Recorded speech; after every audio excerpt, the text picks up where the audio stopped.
चंदनाचा पाट नसला तरी इथं सोन्याचं ताट मात्र आहे। कारण इथं थाट आहे काँग्रेसचा। उस्मानाबादच्या येणेगूरमध्ये झेडपीच्या प्रचाराचा नारळ फुटला, कार्यकर्त्यांच्या घरी जेवणाचा बेत होता, पंगतीमध्ये दिग्गज होते। अशोक चव्हाण, सुशील कुमार शिंदे, शिवराज पाटील चाकूरकर, राधाकृष्ण विखे पाटील, मधुकर चव्हाण आणि बसवराज पाटील। पण एकट्यानंही सोन्याचा मुलामा दिलेल्या ताटातल्या घासाला नाही म्हटलं नाही। पण ते ताट सोन्याचं नव्हतं हे मात्र नंतर प्रत्येकानं ठासून सांगितलं। निवडणुकीच्या काळामध्ये कोणी कार्यकर्त्यांनी घरी जेवायला बोलवलं जावं लागतं। 5-7 लोक तिथे जेवायला होते, त्यापेक्षा जास्त संख्या नव्हती आणि सोन्या बिन्याची कुठली ताटं नव्हती, चुकीची गोष्ट आहे। आणि अशा प्रकार कुठला तुम्ही शोध लावला हे मला माहित नाही, यार ती चुकीच आहे। म्हणजे पाहायला जाऊन तिकडे तुम्ही जे काही टेस्ट करून बघा सोन्यात आहे होती की नाही। कुणी कोणत्या ताटात काय जेवावं हा ज्याचा त्याचा वैयक्तिक प्रश्न आहे, पण जेव्हा आपण जनतेचं प्रतिनिधित्व करत असतो तेव्हा काही संकेत पाळायला हवेत की नकोत।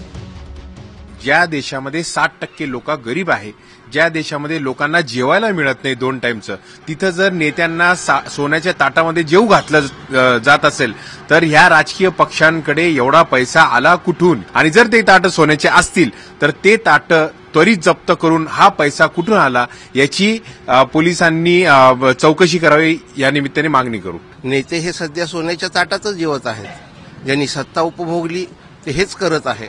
फक्त ग्रामीण भागातली जनता मात्र भरडली चाललेली आहे। याच्याकडे आता डोळस नजरेने पाहण्याची वेळ जनतेवर आलेली आहे। जनतेने कोणाला निवडून द्यायचं हे जनताच ठरवेल। आता काँग्रेसचे युवराज महाराष्ट्रात आले की गरिबाच्या घरी मुक्काम करतात, तिथली चटणी भाकर खातात।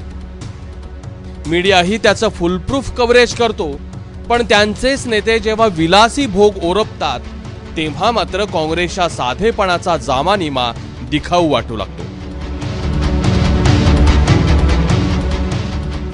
काँग्रेस पक्षाचं राज्यात जे नेतृत्व करतात ना, त्यांच्या चालण्या बोलण्यात आणि मुद्दे उचलण्यामध्ये कुठेही असं वाटत नाही की ते सत्तेत नाहीयेत, विरोधी पक्षात आहेत। बरं, गेल्या अनेक वर्षापासून सर्वसामान्यामधून कार्यकर्ता आलाय आणि तो मोठा झालाय असं महाराष्ट्रात दिसलेलं नाहीये। भलेही काँग्रेसचे युवराज वेगवेगळ्या घरी जाऊन सर्वसामान्यांशी आपला नाळ जोडण्याची प्रयत्न करत असतील।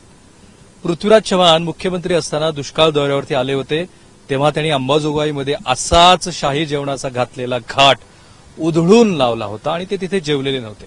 जर काँग्रेसला पुन्हा एकदा सत्तेच्या राखेमधून अशी गरुड भरारी घ्यायची असेल ना, तर हे सगळे मुद्दे दूर करून जरा जमिनीवरचं वागायला शिकलं पाहिजे। कॅमेरामन निलेश शेवाळेसह मी राहुल कुलकर्णी, एबीपी माझा, येणेगूर, जिल्हा उस्मानाबाद।